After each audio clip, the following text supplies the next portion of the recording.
అక్కడ జర్రా ఇక్కడ జర్రా ఓటాల కాడ ఇలా గడిపిన మనం సాధిస్తామా?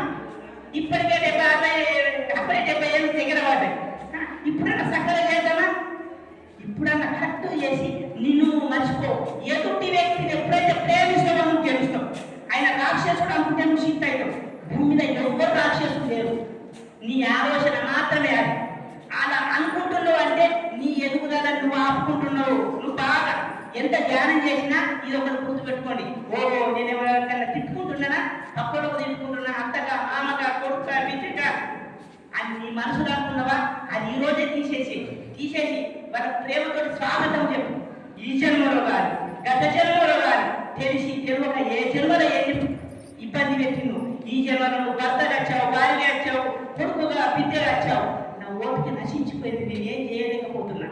కానీ నీ ఆత్మ నాకు సపోర్ట్ చేసి నేను ఎక్కువ ధ్యానం చేయడానికి నీ ఆత్మనే నాకు సహకరించని నన్ను క్షమించు ఆత్మ, క్షమించు ఆత్మ, క్షమించు ఆత్మ అని 3 సార్లు క్షమాపణ కోరుకుని కూర్చుండని ఎసుంటి మాట్లాడని వ్యక్తేనా? 2-3 ఏళ్ళు కాదు, 2-3 ఏళ్ళ నుంచి మాట్లాడని వ్యక్తి. సుజాత మంచిగా ఉన్నవా ఆయన అనుకుంటాడు. నేను గోడకు రాసి